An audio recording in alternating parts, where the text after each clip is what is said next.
Hola a todos, espero que se encuentren bien. Soy el profe Daniel y en esta ocasión les traigo un video para explicar el tema de uniones químicas. Antes de entender bien a qué se refieren las uniones químicas, cómo se forman los compuestos, tenemos que tener ciertos conceptos previos para poder entender bien. Estos conceptos son los electrones de valencia, las estructuras de los puntos de Lewis, iones, moléculas, enlace iónico, enlace covalente y enlace metálico, que son los tres tipos de enlace que vamos a ver. Bien, el primer concepto son los electrones de valencia, que nos va a servir para entender cómo se comportan los átomos al unirse químicamente a otros átomos, porque como sabemos, en la naturaleza los diferentes átomos interaccionan. ¿Qué son los electrones de valencia? Por ejemplo, acá tenemos un átomo de aluminio que tiene configuración electrónica 2,8,3. El átomo de aluminio tiene 3 electrones en total, en diferentes capas u órbitas. Estos electrones no son en su totalidad, no forman parte de la unión química, sino que los únicos que interaccionan al formar una unión son los de la última capa, es decir, en este caso la capa número 3. Entonces, los electrones de valencia del átomo de aluminio son 3, que son los correspondientes a la última capa. Acá también tenemos un átomo de flúor con configuración electrónica 2,7. Como podemos ver, en su última capa tiene 7 electrones, que estos son sus electrones de valencia.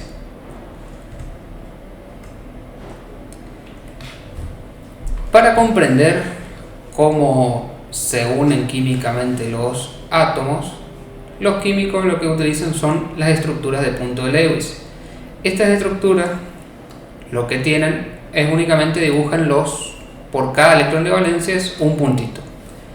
El hidrógeno, como en su átomo tiene solamente un electrón, por lo tanto un electrón de valencia, lo dibujamos con un puntito a la derecha. El carbono tiene valencia 4, es decir, 4 electrones en su última capa, por lo tanto lo dibujamos con 4 puntitos alrededor del símbolo del elemento. Acá ya tenemos un ejemplo de una molécula de agua con los electrones de valencia del oxígeno y del hidrógeno. Por cada par de electrones se traza una línea que representa la unión química o el enlace químico. En este caso hay 2 uniones, una por cada hidrógeno. Cada par de electrones forma un enlace con el oxígeno y el hidrógeno. También tenemos ejemplo de una molécula de etileno. También por cada par de electrones es un enlace, y una molécula de acetileno. Acá tenemos un triple enlace carbono-carbono, es decir, hay 3 pares de electrones que unen los carbonos. Serían 6 electrones, más 2 electrones que están unidos a los átomos de hidrógeno. A la izquierda tenemos representados los puntos de Lewis, y a la derecha cómo queda el enlace químico entre los átomos. Cuando se forman uniones, existen elementos que forman moléculas y otros que forman iones. Las moléculas, acá tenemos por ejemplo una molécula de ácido acético, que el ácido acético es el vinagre que utilizamos. Y acá tenemos el ejemplo de una molécula de agua con sus electrones de valencia dibujados. Fíjense que tenemos 6 electrones para el oxígeno y un electrón por cada hidrógeno. Al unirse químicamente, estos comparten los electrones, como veremos más adelante. A ver, ¿por qué los átomos forman uniones químicas? ¿A qué se debe esto? Se debe a que lo que ellos tratan de llegar a lo que se denomina la regla del octeto. que es la configuración electrónica más estable, que justamente los que tienen 8 electrones, por eso regla el octeto, los átomos que tienen 8 electrones en su última capa se encuentran en su configuración electrónica estable, y estos son los elementos de la columna número 18, que es la última columna de la tabla periódica, que conforman los gases nobles, gases inertes, como el helio, neón, argón, criptón, xenón y radón. Volvemos un poquito para atrás y acá vemos, por ejemplo, que el aluminio tiene 3 electrones en la última capa. Para llegar a su configuración electrónica estable necesita 5 electrones para llegar a tener 8 electrones en la última capa. El flúor tiene 7 electrones, es decir que necesita un solo electrón. Si vamos a la tabla periódica y miramos las configuraciones electrónicas, vemos que el neón tiene en su primer capa 2 electrones y en la segunda, que es su última capa, 8. El argón 2, 8, 8. El criptón 2, 8, 18, 8. Xenón, que tiene 5 capas, pero en su última capa tiene 8. El radón también tiene 8 en la última capa. Y este elemento que todavía no está descubierto tiene 8 electrones también en la última capa. Es decir, todos los elementos de la columna 18 tienen llena su capa de valencia. ¿Qué ocurre al tener llena su capa de valencia? Quiere decir que ellos, como están en su configuración estable, no se unen a ningún elemento. Es decir, que están solos por el universo. Ellos no reaccionan químicamente con ningún elemento, por lo tanto, nunca forman compuestos químicos. Vamos a ver, por ejemplo, los elementos de la primera capa.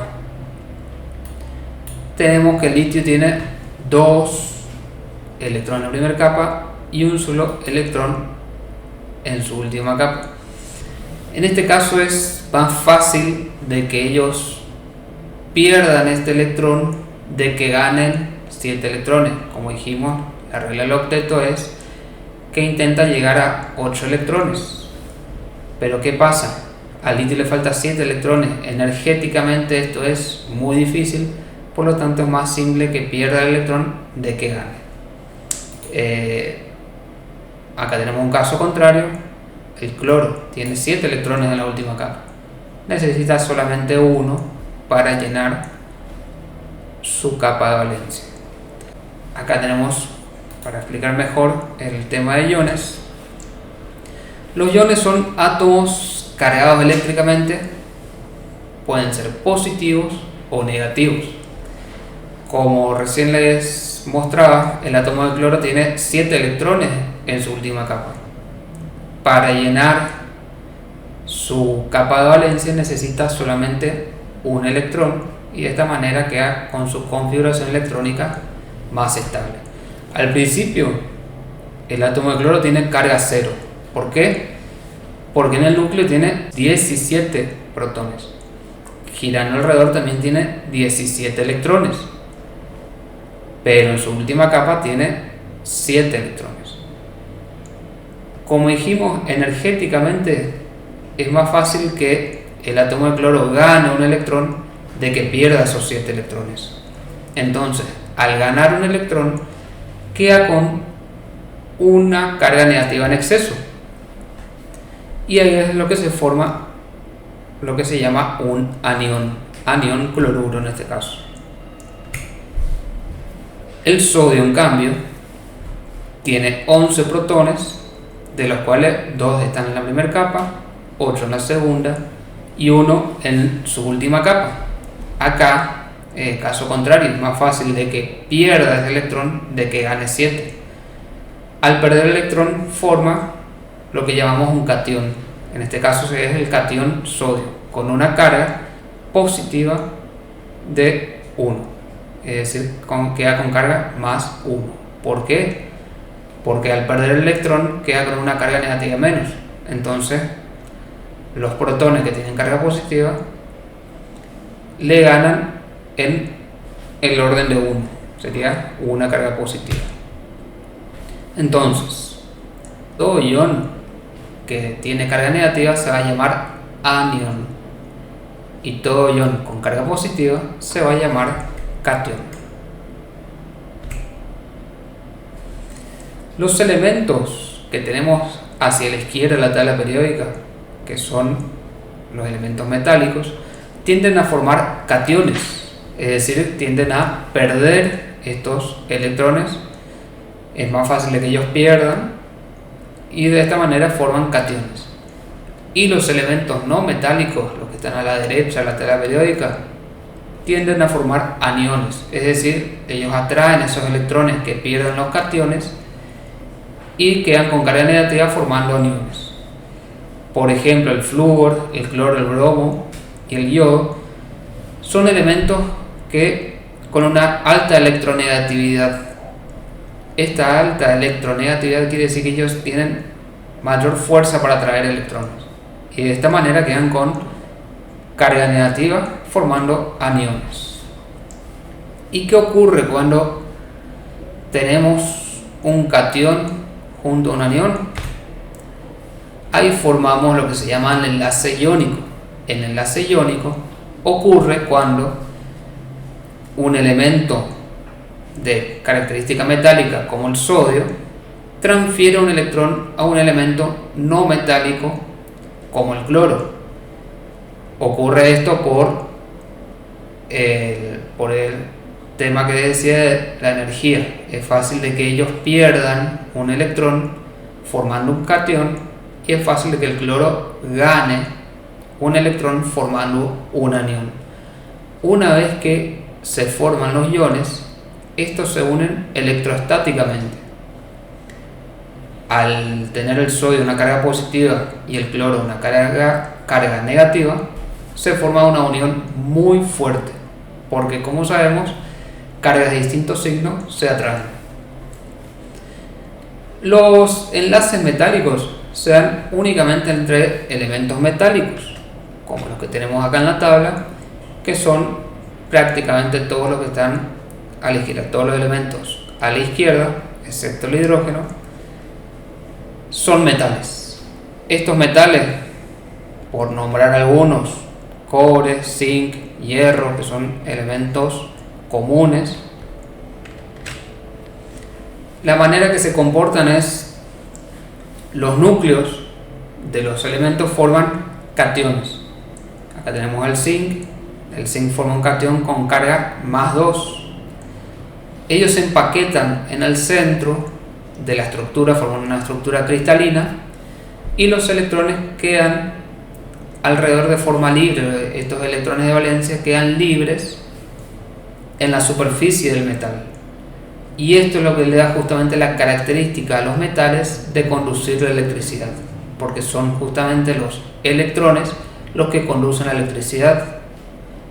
Al viajar de un punto a otro, lo que hacen es transportar la carga eléctrica, y también de esta manera es porque son buenos conductores del calor, porque el calor también depende de la vibración y el movimiento de las moléculas.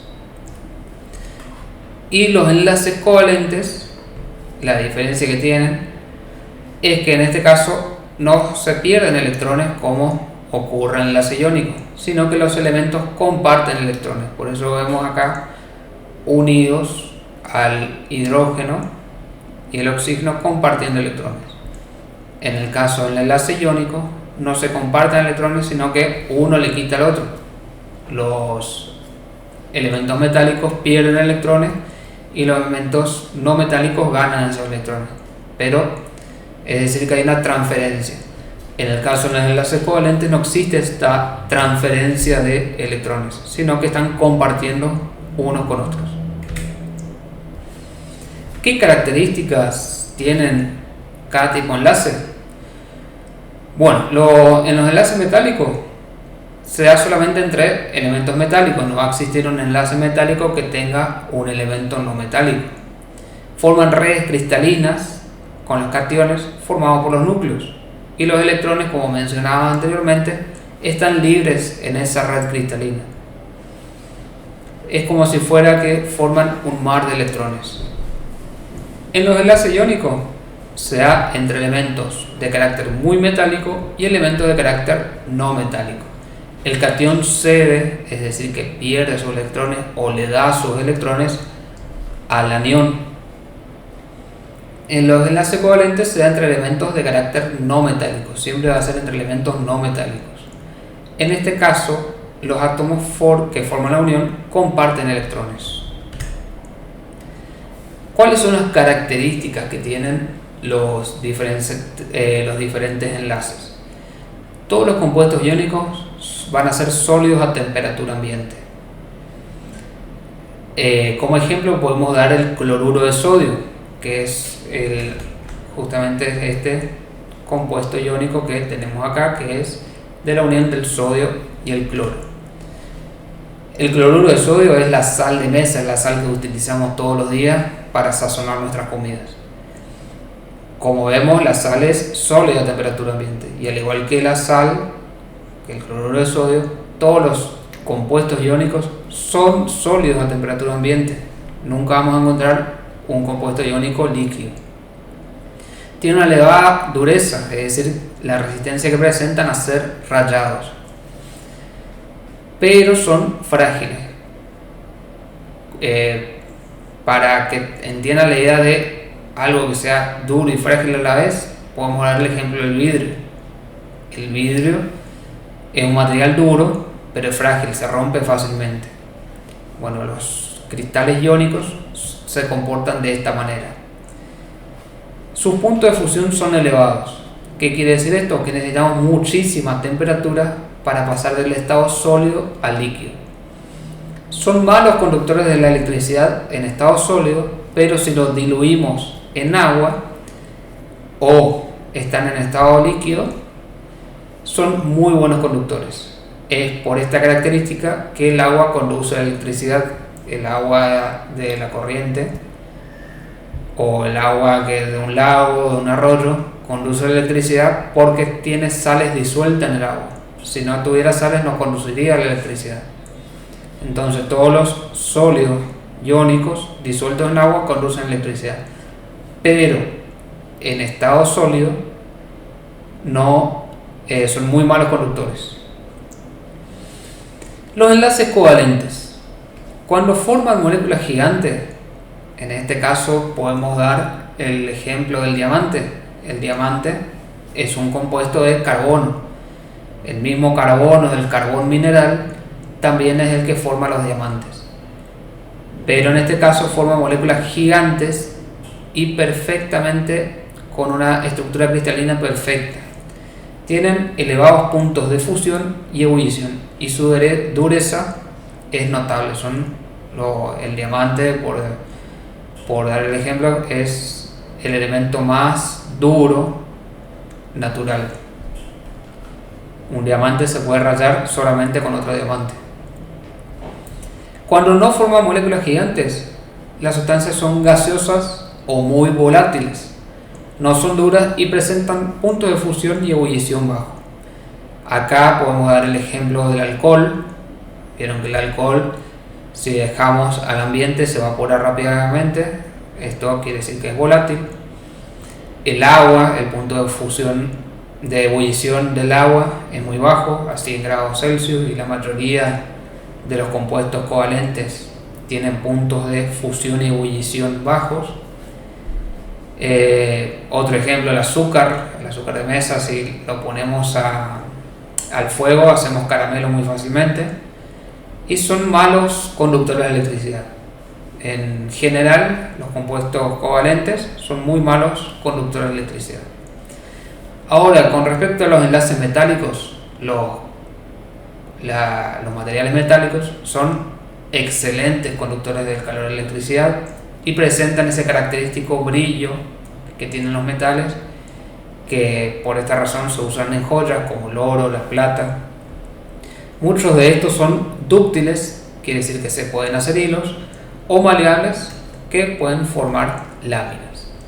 Acá tenemos algunos ejemplos de compuestos covalentes: el agua, el azúcar, los aceites. Todos los aceites y grasas son compuestos covalentes que generalmente están formados por carbono e hidrógeno. El diamante en sus dos formas alotrópicas. Alótropo quiere decir que son compuestos con la misma fórmula química pero de diferente estructura cristalina. El carbono, sabemos que podemos tener carbón mineral, que es un elemento de color negro, o podemos tener el diamante, que es transparente y tiene una estructura cristalina perfecta. Los gases, todos los combustibles fósiles, como el gas natural, también son compuestos covalentes. Acá tenemos un ejemplo de compuesto iónico, que es la sal de mesa, que les decía. Fíjense cómo ven acá los granitos de sal tienen forma cúbica. Bueno, esta forma cúbica que tienen los cristales de sal es justamente porque microscópicamente es así, de esta manera como son. Los átomos se ordenan de una forma cúbica. Tenemos los átomos de cloro y los átomos de sodio. Fíjense cómo están orientados. Es un átomo de cloro y alrededor tienen los átomos de sodio, formando esta estructura cristalina perfecta. Estas estructuras son muy fuertes. ¿Qué quiere decir que son muy fuertes? Que es muy difícil romper estos enlaces. Para romper un enlace de un compuesto iónico se necesita muchísima temperatura. Si nosotros queremos derretir un cristal de sal, necesitamos arriba de los 1500, 1800 grados Celsius para poder romper estos enlaces y que se separen sus iones. Y los metales, acá tenemos monedas. Fíjense que acá podemos apreciar y ven lo que es esta característica de los metales, que es el brillo. Podemos ver cómo se pueden formar láminas en las latas. Esta es la característica de maleabilidad que tienen los metales de formar láminas, o su ductilidad, que por esto se utiliza para cables. Los cables más comunes, la mayoría de los cables, por las características que tiene el cobre, de ser dúctil y de tener una conductividad eléctrica elevada, es decir, que son muy buenos conductores de la electricidad. Por eso utilizamos cobre o aluminio en la electricidad. Y bueno, esto fue todo. Espero que hayan entendido, y ya saben, si tienen cualquier duda pueden escribirme por mensaje privado, por mail, o incluso podemos hacer una videollamada y solucionamos todas las dudas que tengan. Gracias.